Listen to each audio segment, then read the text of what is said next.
Tara, thank you so much for coming on and chatting with me today. Oh, I'm so excited. So excited. So, can you tell us a little bit about you? Like, when did you know that you had this gift? I would say probably around the age of 9 was when things started shifting for me. And I feel that that was after my mother passed away. Around that time when I turned 9, that's when things started shifting. And when that happened, I just assumed, when you're young, you don't understand what it is. So I kind of just ignored it. And the people around me thought that I had a million imaginary friends because I would always say things like, Bob is in my room and he misses his wife. And, just information like that. But back then, we didn't know what that was. So my family just assumed that it meant that I just had a lot of imaginary friends. But as the years went on, then that was revealed that that wasn't the case. But that's what it started like for me. So about the age of 9 is when I started feeling a lot of sensitivity around me. But I think I was born with it, but I think around that age. What happened after 9? How did that lead into the rest of your childhood? I think for a lot of my childhood, I had a really rough background. If I really go into my childhood, I had a lot of trauma as a child. Um, and I wasn't really raised in necessarily a supportive environment to really facilitate me to kind of step into that power. That wasn't, I was in a survival mode as a child. Like that was my life as my childhood. So that kind of sort of went on the back burner for me, and I didn't really express any of that. And I held that in for a really long time. And that didn't come out again until I was more into my 20s. And then I would say that's about when it started coming out again. And I was in my own energy, my own freedom. I think that's when it all started coming back out for me. When did you realize that this was real and it was not just imagination or Mhm. coincidence? How did you know? So I had kind of an awakening within myself. I think I always thought I knew there was something, but I didn't understand that it was called mediumship. So for most of my life, I just thought I was quirky or I had like a thing, but I didn't really know what the name or what it was, to really label it. But I would just look at people and just get information and not understand where it was coming from. And I really thought it was kind of crazy. So I never said anything. But finally, I had a really big revelation. Kind of my father-in-law transitioned. He passed through suicide. And when he passed, everyone kind of knew in the family that I had this kind of gift, but no one knew exactly what it was called. When he passed, I had heard that he had visited someone else in a dream. And when I heard that, I was really hurt because I felt as though he would come to me because he knew I had something that maybe I could deliver a message to the rest of the family. And I remember being really hurt, first of all, because I hadn't had full closure with him. So everyone else had kind of had their full closure, letters written. I didn't really have that. So for me, it was like I was dealing with a lot of that grieving process. And a couple nights later, his wife was in my room and she was staying with us, my mother-in-law, and like she was sleeping over. And that night I had a dream, and this is what changed everything for me. I remember sleeping, obviously I was sleeping, and I remember looking down and seeing my body below me. And I remember thinking that I had died. And I remember freaking out saying, I have died, I've died, I died. And that's all I could keep thinking. And I remember coming up out of my body and hearing this vibration of like, like I can't describe what I was hearing, but it was like these sounds. And I remember seeing my body below, and all I kept saying was, I died, I died, I didn't do everything I was supposed to do. Oh my gosh, what happened? And a few seconds later, I was floating through the sky and I opened my eyes and I was in this Japanese, beautiful Zen garden. And I was like, where am I? Where am I? First of all. And then I kept freaking out that I was like, I died. This is where my heaven is. I died. And I remember just looking down at my hands. I could see them as I'm looking at them now. And I remember feeling a sense of panic, first of all. And a few seconds later, I felt a touch on my shoulder and I turned around and it was my father in law. And mind you, if you talk to a lot of people that have had these experiences, they will tell you that when we speak at this place or wherever we go, it's all through telepathy. It's not through actual words. So I wasn't moving my mouth, but we were having a conversation. It was through thought. And he told me that he loved me and he looked amazing, so healthy. And he had said, I loved you like a daughter. You need to know that. And I said, oh my God, you came to me. Like, this means so much. And he goes, but I brought you here for a reason. And I said, why? And he said, because you need to know it's all real. It's all been real. Your whole life, this has all been real. And I was only allowed to bring you here to make you understand how real this is. And you do have a gift. You have a gift. You have a gift. And he kept repeating it. And I kept being like, oh my gosh. And then a few seconds later, I asked again, because this is all I was concerned about. I said, did I die? And he said, he laughed and he said, no, you didn't die. You did not die. I was allowed to bring you here. And I said, oh. And all of a sudden, this sense of peace hit me where I cannot describe. I've never felt anything like that on this earth. And I started to feel so comfortable. And I really just kind of was falling into wanting to stay in this environment. I was like, wow, this is amazing. This feels great. I want to stay here. And he said, no, you have to go. And I said, oh, could I see my mom? So to preface this, my mom passed when I was 9. So that was obviously who I really wanted to see. And he said, oh, not yet. It's not your time to see her. I said, okay. And he said, you're going to have to go now. It was a big deal that you came here, but you need to know it's real and you have a gift. And go back to her, go. And I said, all right, I love you. And then boom, shoved back into my body, the frequency change back in. I woke up crying refusely.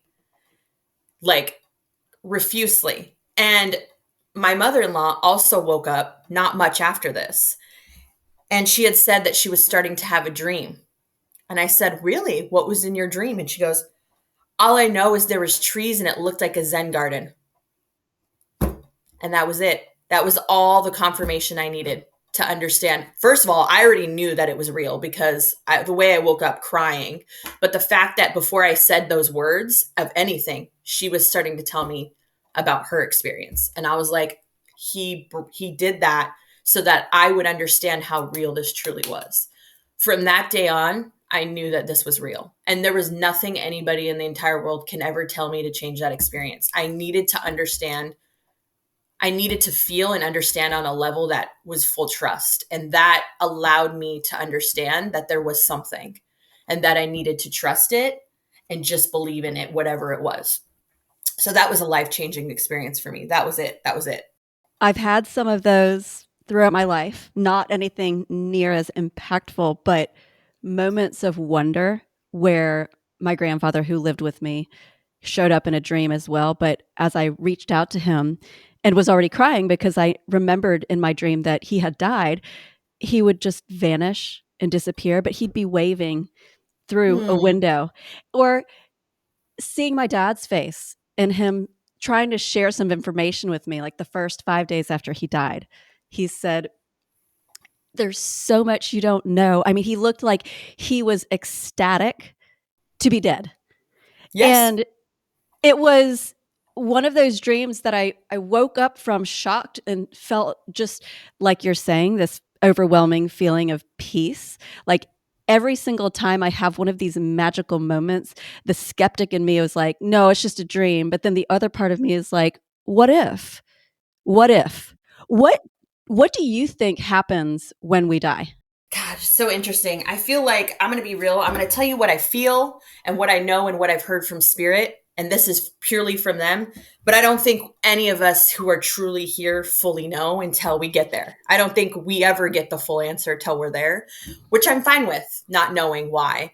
And I just want to hit back on you talking about the skeptic in you. I would say any healthy medium, any medium you really meet that practices and serves spirit in the way that they do on an integrity basis is going to be somewhat of a skeptic themselves. I think we go through that, especially in the beginning of our journeys, with being that skeptic, we want a certain amount of evidence. We want a certain amount of proof that all this is real. We need that validation in the beginning, you know? So the skepticism is a healthy thing. And I think, you know, that's part of the process. But back to where you were saying about, you know, what I believe happens, I feel as though when we transition, it's just that we lose our physical body. I feel that when we transition, we are no longer trapped by our body and our limitations that are here on this physical earth. I feel that one thing I've experienced with from the other side is, say someone comes through, I've had people who were maybe wheelchair bound or unable to be mobile. And now they're telling me they're walking, or I'm seeing them images of them walking. And for me to tell their family and to express this, I don't have pain anymore. I don't feel, it's because we don't have that limitation of our body. So I feel like, first of all, when we transition, there's a level of peace that happens that we cannot fully understand being on this physical earth. And when we get there, it's the pure euphoria of just peace. And then I feel what also happens is the reuniting with our loved ones. I believe that we reunite with everyone. And I believe anyone we've made a connection with, we're reuniting and we're just all meeting together like a big reunion, just like we would here if we haven't seen our family for a long time. You're going to go see them first. That's your first. I want to see my family. I'm pretty sure that's exactly what happens when we transition. We see our family, those that are there first, they greet us as we're transitioning. And then I believe the peace happens. And then what I've heard is there's also a lot of work that we do up there. And it's funny because a lot of people say that, like what I hear from spirit, I say they're people because they're just souls that don't have a physical body anymore. So I consider them, when I'm talking to them, as if they're people and they're telling me their experience. And what I've kind of heard is that they've done a lot of learning on the other side. A lot of them will say, I didn't understand all of that, and now I see the bigger picture. Now I understand what so and so has been through. Now I understand about not judging. Now I understand there's a lot of just, I think, learning that happens and growth. And I also feel if there was something you loved in the physical, flying airplanes, let's say you love to fly airplanes. I've heard them say they're doing the same thing over there. I don't know how. I don't know how it works, but I know that they're over there doing similar things that we're doing here, just without limitations. And so that's the best way I can explain when we transition. Um, what at least I believe, or what I've been told from them and my experiences. And I feel as though it's just another level up. It's just we lose that physical body and we're able to do all those things that maybe we couldn't do here. Or maybe someone had a restless spirit and never felt peace here. Maybe they were depressed. Maybe they were struggling. And when they got there, they don't have that anymore. All the weights of the world, all the anger, all the things we feel as part of the human experience leaves us, and we know of forgiveness and pure love. That's all we know. And you know, that's the biggest thing I hear is some people come through with, well, how can you forgive? I don't know, but there's something that happens over there where you can forgive anything. And it's just pure love. I don't know. I don't know the answer. Yeah, it's like you're saying, how could we possibly know? I mean, nobody can prove or disprove any of this, and so until we're there ourselves, we can't know the answer. Yeah. And I mean, I believe in everyone. I am never going to be like, well, your experience isn't that, you're wrong. I've never been that type of person. Who's to say I know? All I know is what I've experienced and what I've been told and what other people have been told. But I don't think any of us will fully know. But that's part of the human experience. I don't think we're meant to know. I Yeah. feel as though we're meant to live our life in search of our own faith and passion and what we, it's part of the human experience. So I feel like us knowing everything, would it make this experience fun? And it does feel like the switch has been turned off because it's kind of this question that the wisest, most intelligent people who have existed on Earth have pondered this question of what Yep. happens when we die, and nobody Yep. can tell you. So when you had that dream with your father-in-law, Hmm. was that the moment that you decided to start doing this for other people, or when did you actually start getting your first client? I actually worked in a grocery store. I was working at a grocery store and I was a manager. And at that moment, I said, I'm going to start just telling people what I'm feeling.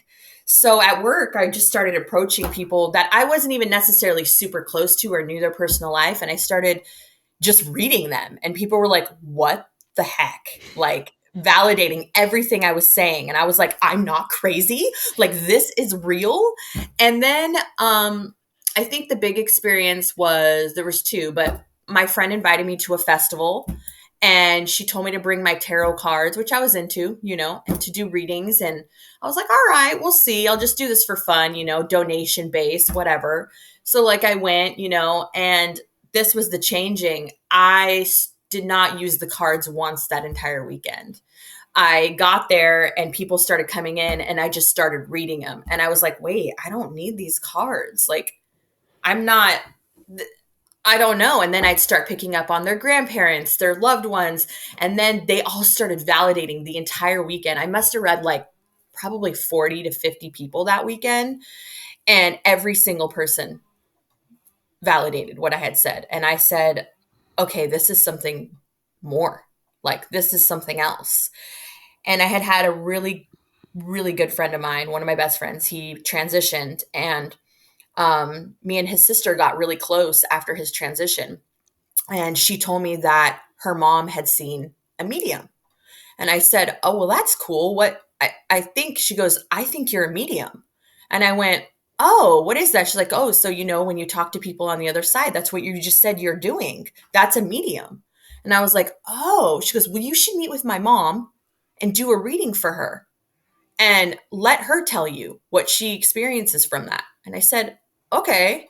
So I read for his mom, and his mom was like, wow, a lot of what you said is what that medium told me. And I said, really? And she goes, yeah, well, I think you should connect with her. And I said, oh, yeah, I want guidance. I want help. I don't know where to go.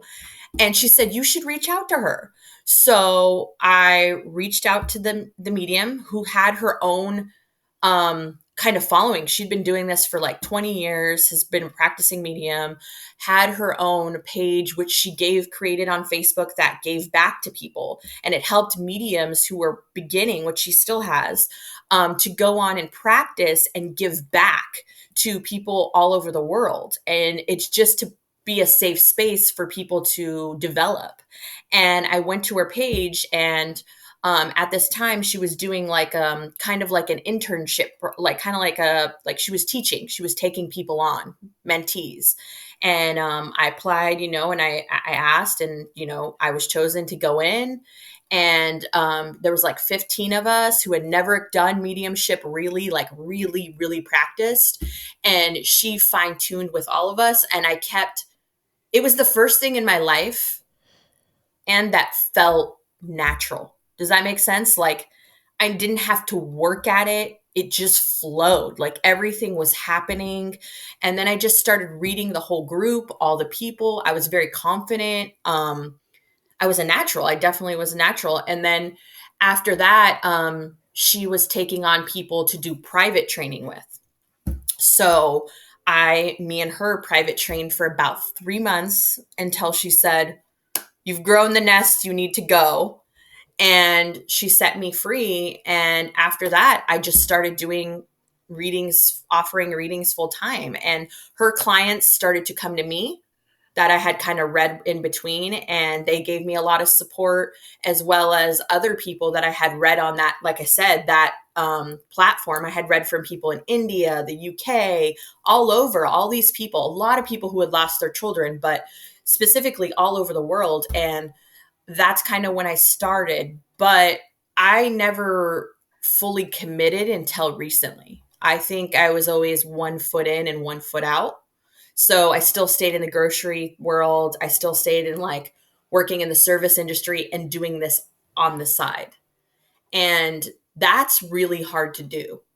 I feel like with this type of work, it's best when you're all in. Does that make sense? Or, Yeah. you know, um, so I feel like I'm probably, this is maybe my first year, really, maybe 2 years, maybe a year and a half, being all in and doing this full time. And it changed everything. And it's grown so rapidly. And I feel like a lot of that is, having the right support system is a big part of that too. And, and if you're with a partner, having that right partner who will support you and really, really believe in what you're doing. And I met the love of my life, and the love of my life said, "Hey, you are too good to be working at a store and doing this, because you're not fulfilling what your purpose is here." And I didn't have the confidence, because I didn't believe in myself, to know that it could get to the level that it was. And I had a lot of fear about that. And I was lucky enough to have a partner who said, "No, do this. Like, I believe in you. You need to do this."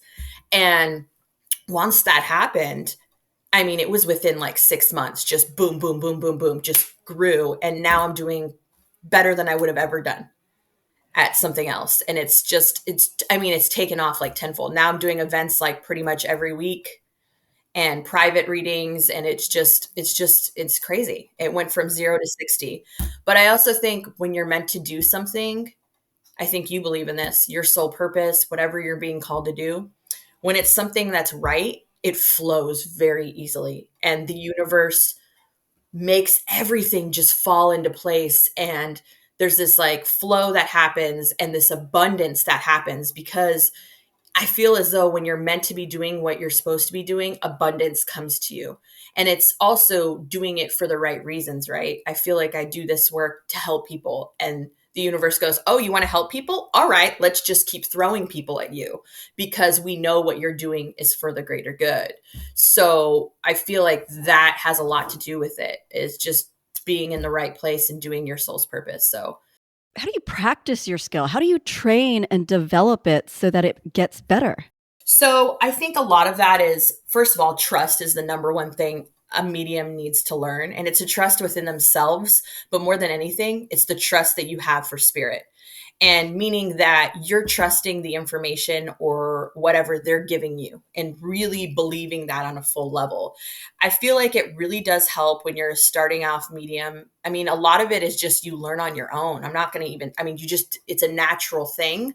But I do believe you can meet the right people, and training is really, really, really important, because I felt that the training that I got with my mentor took me to a huge different level of trust. And she was able to, I mean, how can you, I mean, I don't even know how to explain this to people, but we would do a reading.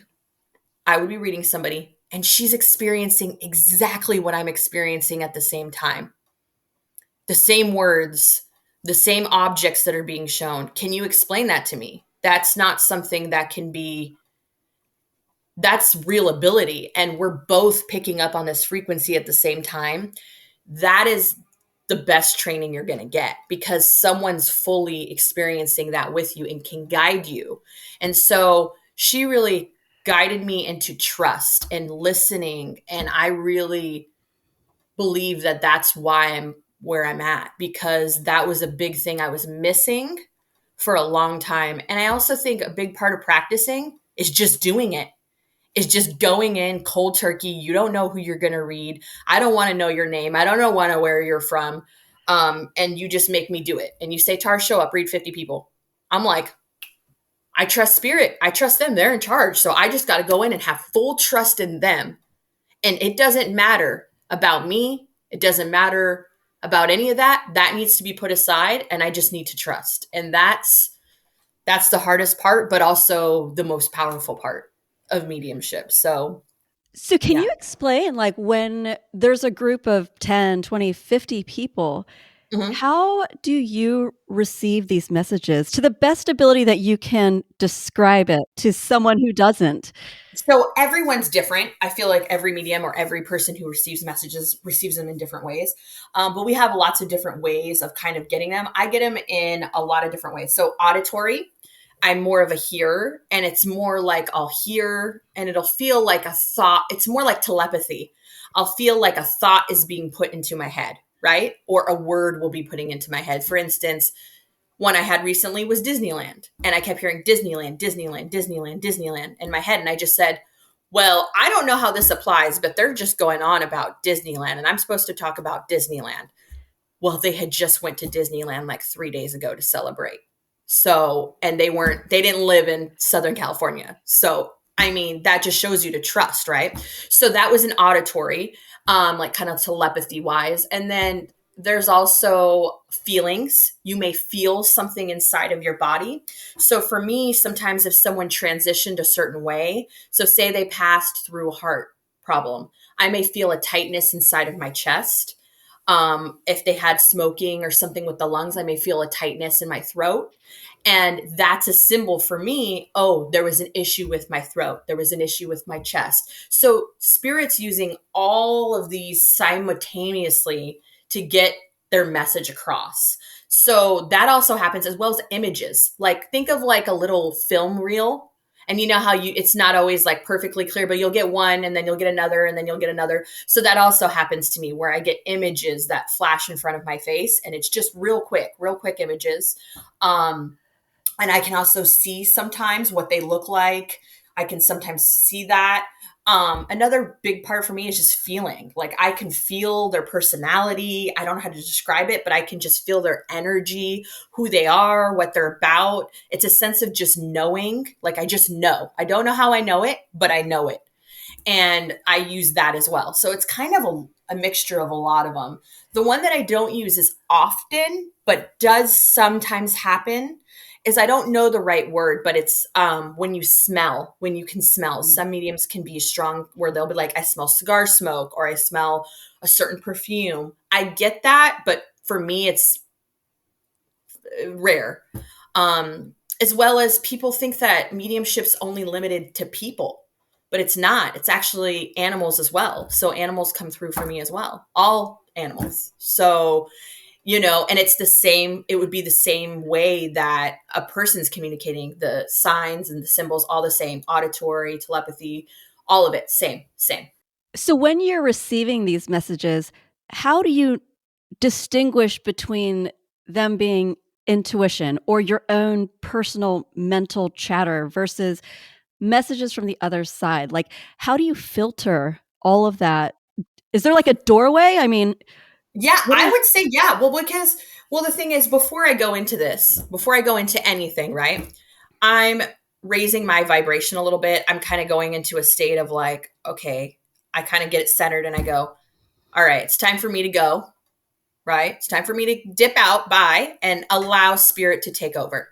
And that's the whole point is the medium is really, I really try to involve myself very little bit. There'll maybe parts of my personality and the way I express it, that's me, right? But when I'm channeling, I don't feel that it's me. I feel that it's the person who's coming through and they're speaking. And I feel as though I don't have that mental chatter. Does that make sense? Because I'm not there anymore. I take that away because it's that trust and spirit that you're channeling.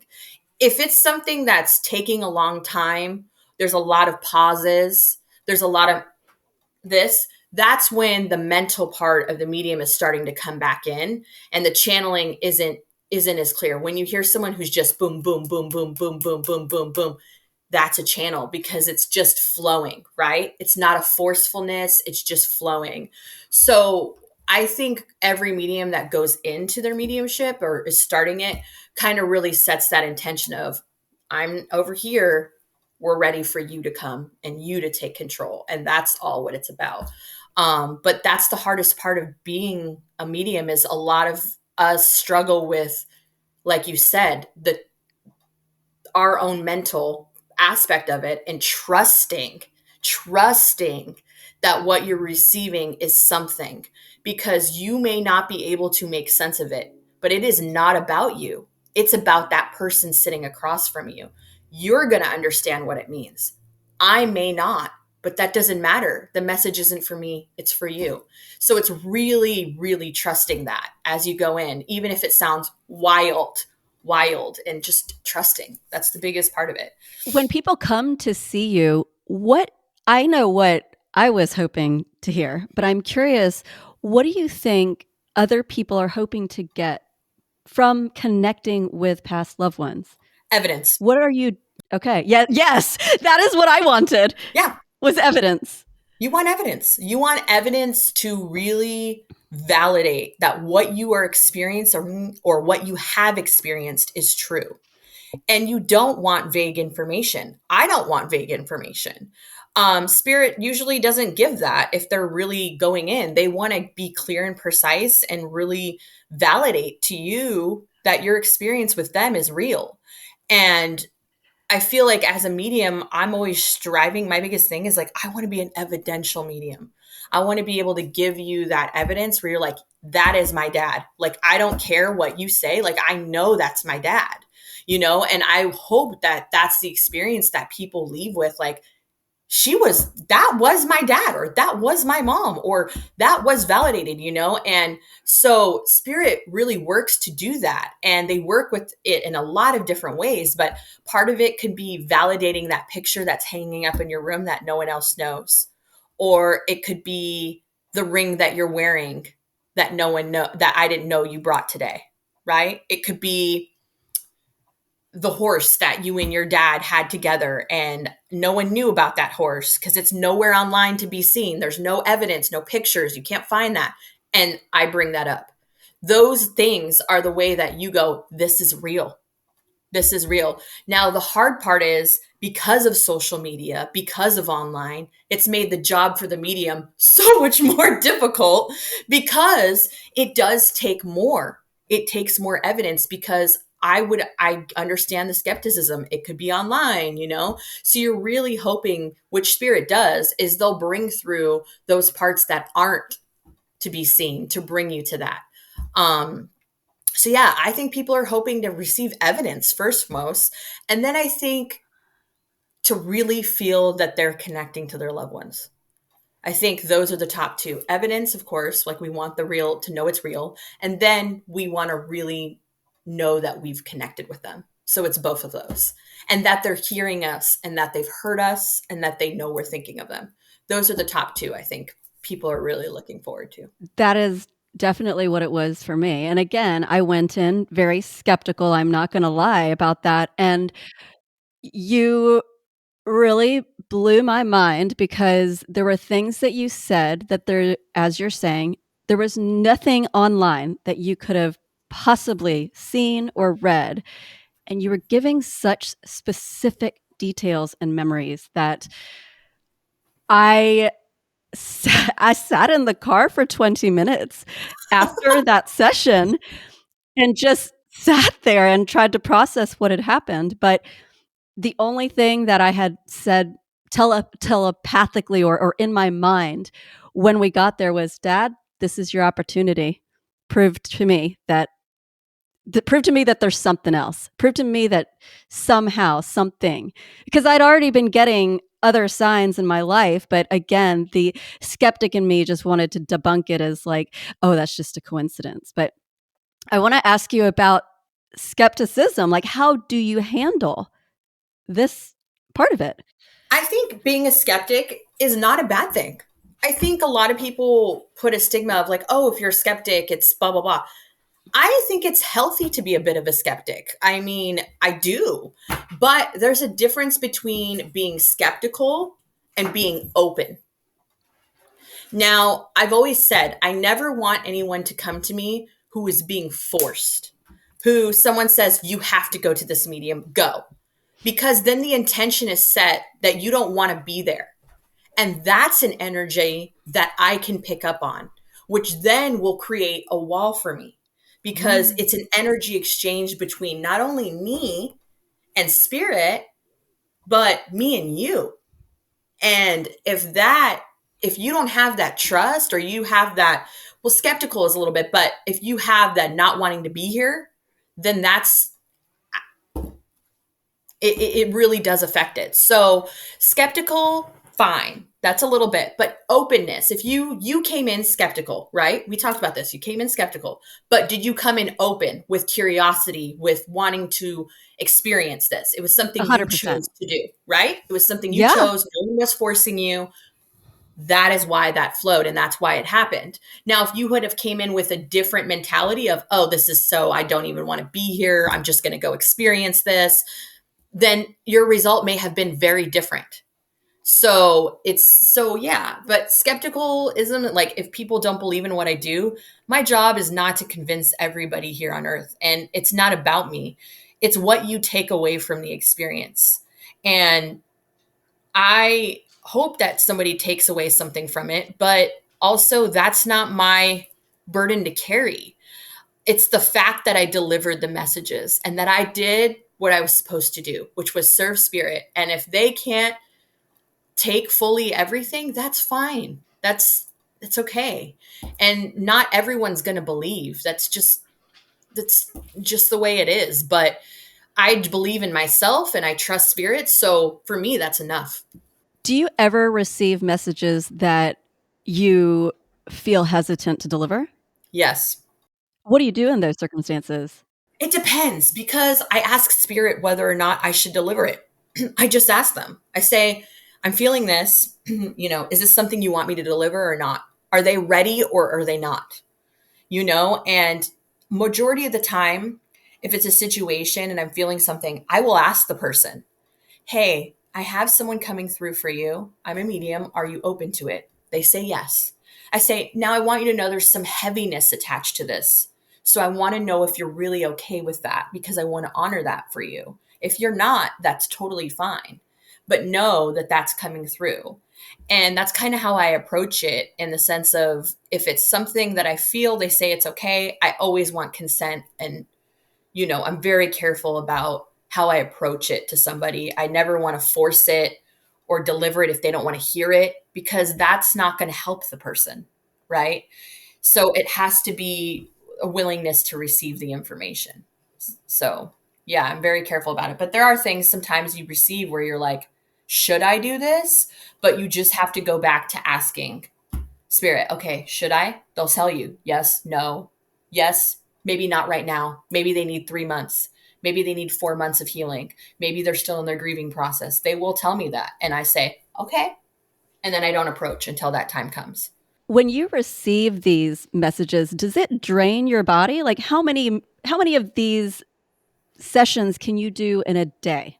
Well, it depends because every person is different, right? So your energy plus your loved ones plus my energy is different. So everybody's energy is different. So I may be, one reading where I'm supercharged and just feeling it. We're vibing. We have such good energy. I'm feeling it. And then another reading where maybe it's a little heavier. Maybe there was a harder transitions. Maybe it was a harder relationship with the person that transitioned where I feel a little bit more drained. So it's kind of a give and take, but spirit lines up my schedule, I feel like. So they know who's going to come, who's going to be the day. They all know that. I don't. So there's a lot of synchronicities that will happen, within the scheduling. But majority of the time for me, every medium's different, mind you. Some of us can only do a little bit. Some of us can do more. It just depends on how much you do it and how it develops for you. For me, I try not to take at most would be 3 a day. That would be at most. I would prefer to do 2. And then I like to have a day or at least a day between that, like 2, and then I'll usually take a day and then do another 2. But it depends. Sometimes I do a lot more. So it just kind of depends. And then the events, it's a different energy. Events are totally different from private energy. You would think that private would be easier, people think. I think it's harder because when you're going into a group energy, think about how many people's energy is contributing to that group, right? So think about a battery being charged. If you have 2 batteries versus having like 10 batteries, how is that going to be, right? So it's a different type of energy frequency I feel from groups. So it's different. I feel like I just did 3 in a row. I just did 3 in a row. Boom, boom, boom. 3 days, 3 nights in a row. And so it just depends. But also I have a partner who is also an energy worker and provides that personal battery for me. So when I do those events, I'm not drained.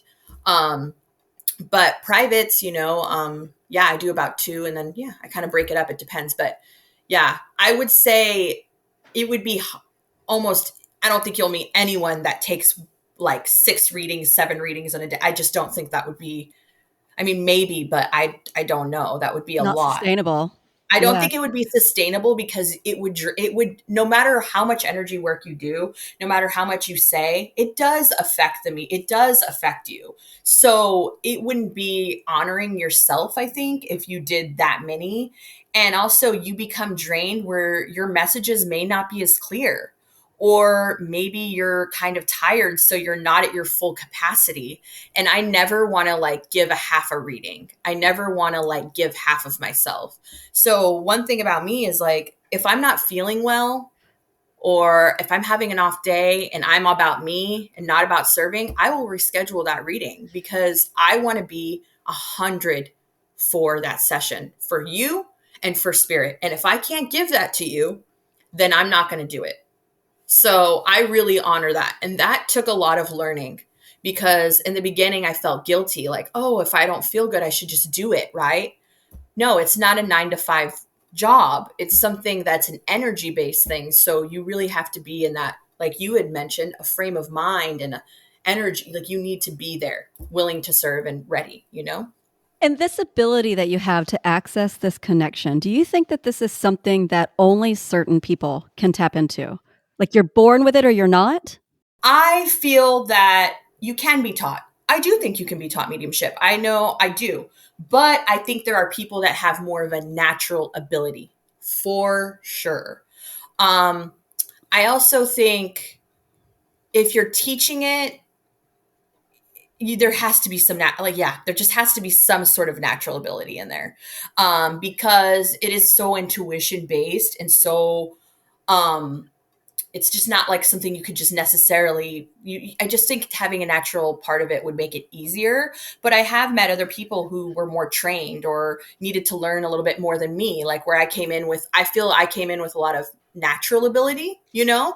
But I think there were some people that were like really developing that within themselves and they did do a lot of growing. So I do think it's possible, but I think there's other types of mediumship in the world if you were to explore that you can't necessarily be taught. I think there's some that you need to be born with.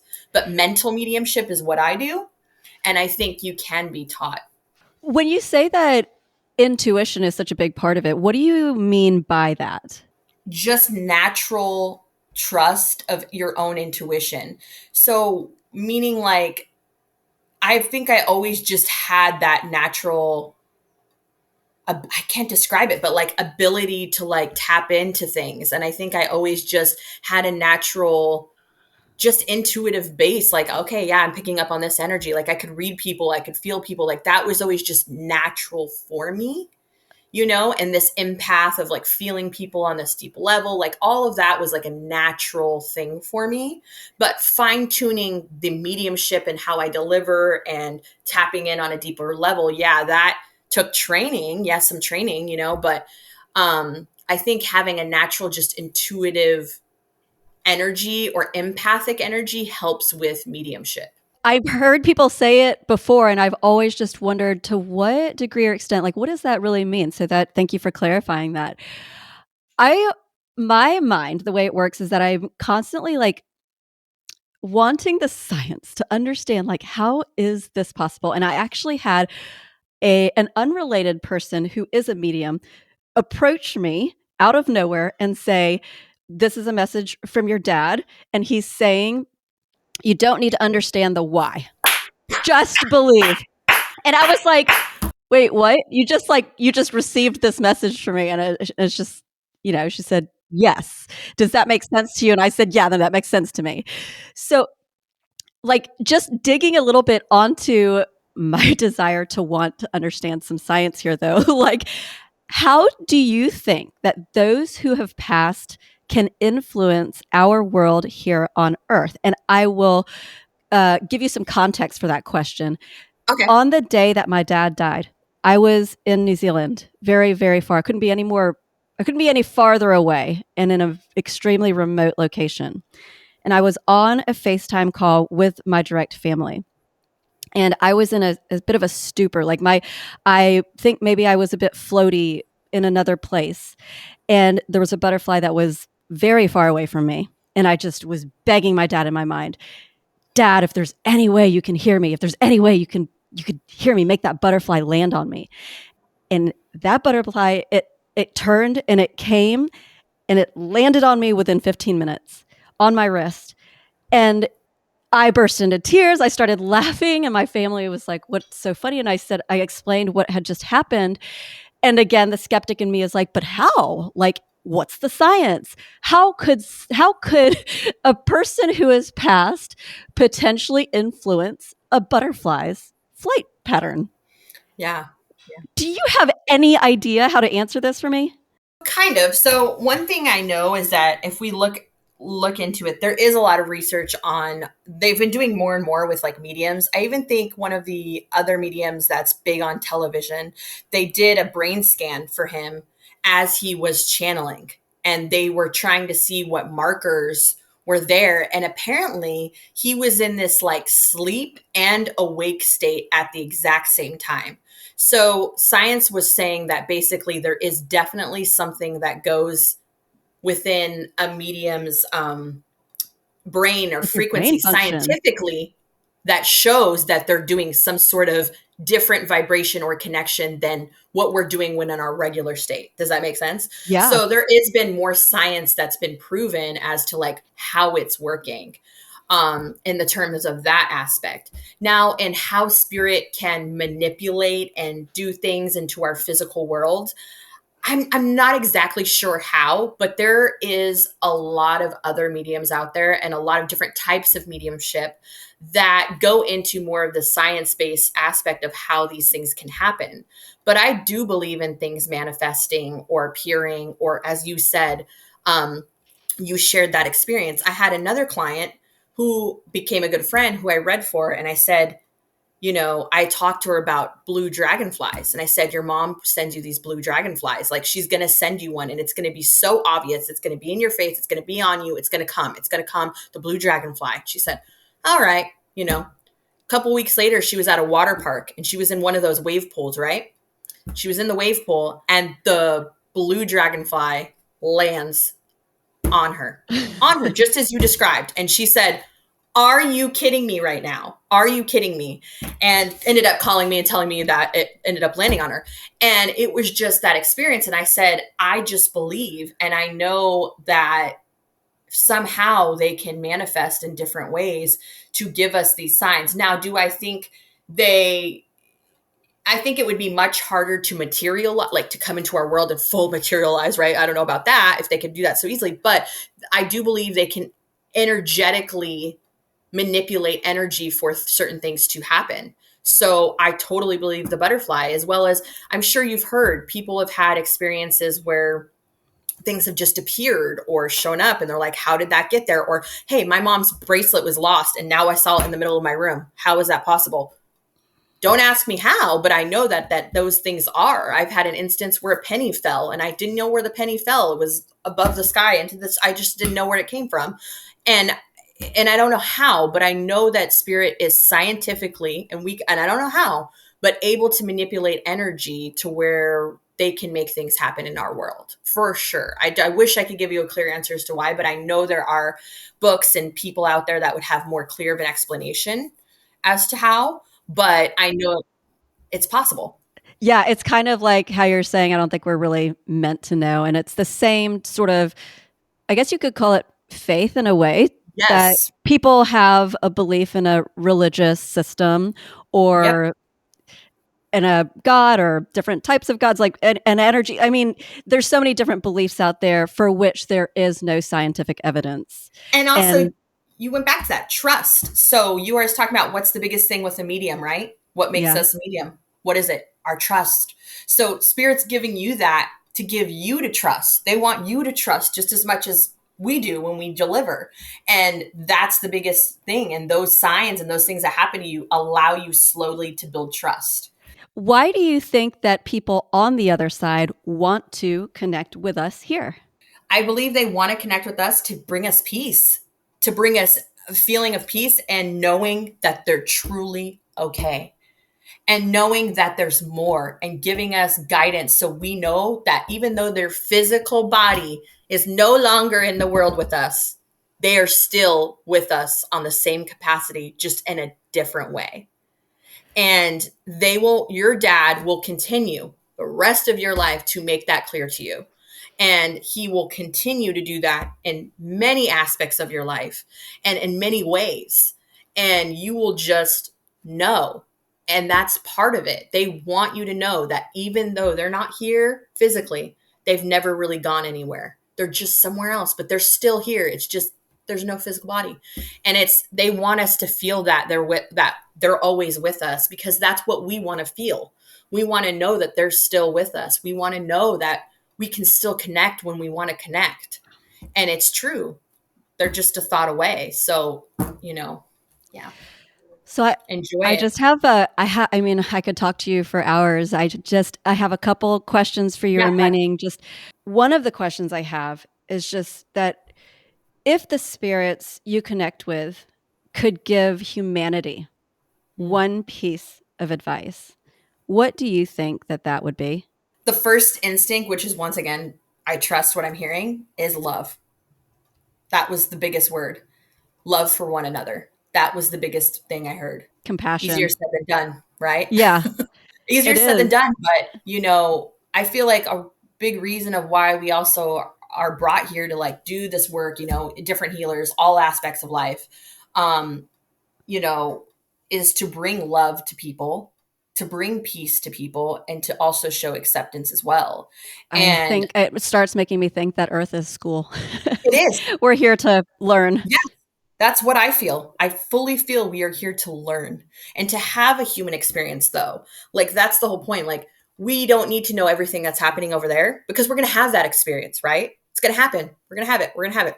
So, right now, let's just enjoy what we have here and work on being present, which is the hardest part of being here, is being present. I'm just saying, because we're always looking to the past, we're always looking to the future. It is very hard to be in a present state and really enjoy the human experience. And that was something that I struggled with my entire life. I was always looking to the future or wanting to connect with spirit and not really enjoy my physical, like earthly life. And then I had my partner come into my life, and my partner said, "We're here for this human experience. Like, we're here. Like, let's be present. Let's be here. Let's enjoy it, because the earth is beautiful and we need to see it for that and enjoy it and bring it, really, really a lot of gratitude towards it." And I said, "Oh my gosh, this is such a different perspective than what I ever gave that, or could see the beauty in the earth, I guess you could say." And now I see that. And I'm like all about having the human experience now. Heck yeah, sign me up. Let's go. I want it. And what do you want or what do you dream of for your mediumship journey? Where would you like to take this? Well, I have a dream, but who knows what's in store? Spirit's in control, so I don't know what they have in store for me. But one thing I know is that, first of all, I definitely don't want to limit myself, because it's something I've done in the past where I've been like, this is just my calling. And every time I say that, Spirit goes, there's more. You're meant to do this. You're meant to do that. Don't limit yourself. So, first of all, I don't want to limit myself. But for an immediate, if I was just to look towards the immediate, what I would love to do is continue doing private groups, right? And to continue to reach the masses as much as I can. That's the ultimate goal, is to just reach the world. In my ultimate dream world, I would be traveling. Not only I would do this a lot in the US as well, but all over the world. And I would be doing this in different countries, giving back to communities that can't maybe afford it, going into areas with heavy loss, and just doing this all over. That would be the ultimate dream, right? But right now we're looking to do larger spaces. We're looking for venues that would be open to having me be a part of that, and bringing in 60, 70, 80, maybe 100 people, and me starting to read on that bigger level of a platform style. That would be a big goal for me. That's my first immediate goal. But Wow. yeah, then let's take on the world. How do people even find you? I tried to find your website and I did not Okay, find one. okay, sorry, world. I'm not much of a social media person, as much, but I do have my Facebook. It's Tara B. Medium, I believe. And then I also have my email, which is a great way to contact me. And it's Tara Bielawski at yahoo.com. And that's a great way to reach me as well, or through telephone, as well. But email would be great. That's the best way to contact me. And I just prefer it that way. But yeah, also my Facebook page does have some pictures from recent events. I'm trying to update it more. I think eventually I will move to like doing a website or something. But I think right now with everything going on, I've just been doing, through email or through texting or, Word of yeah, mouth. whoever. Yeah, email's best. But if someone's contacting me, they don't need to give me much information about, who they want to connect. Don't want any of that. Just I'm here. I'm interested in booking. That's all I need. Yeah, like Yeah, less less information is to more. Less. I don't okay. want anything that I want to. I don't want to know. You don't even need to tell me who referred you. Don't give me any of that information. Allow that to just come through naturally. Do they have to give you their name?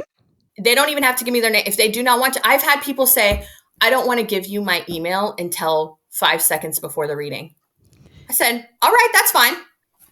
I don't care. Give it to me. I'll give it to you 5 seconds. They want me to do research. I'm fine with that. I'm totally fine with that. You can text me from a telephone number and say, hey, I'm interested in having a reading. You don't even need to say your name. You could just say, I'm interested in having a reading. Book with me. I fully trust. Fully trust. So, I'm never weird about that.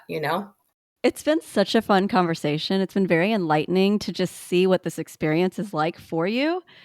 I think it's an incredible gift, and I hope that you continue to help people around the world connect with their loved ones and get that evidence that they need. Yeah. Because and I feel like it's funny, the evidence, I already feel like I've gotten the evidence, and yet part of me is like, no, I need a little more. No, a little more. That's That's the human in us. We want more. It's never enough. Don't worry. I ask for more all the time. I'm like, can you give me more proof? They're like, what do you need us to do? Do you need us to just come in full form in front of you? And I'm like, yes, actually, yes. Like that's like so how far we want it. And even me, I'm the same way. I'm like, give me more, give me more, give me more. It's a natural human thing for us to want more. And I think it's a good thing, and that will also, by you wanting more, will also expose you to other people and more of this experience, which is what they want for you anyway. So This has been amazing. Thank you so much for thank you coming on. so much, so much. This was amazing. Thank you so much.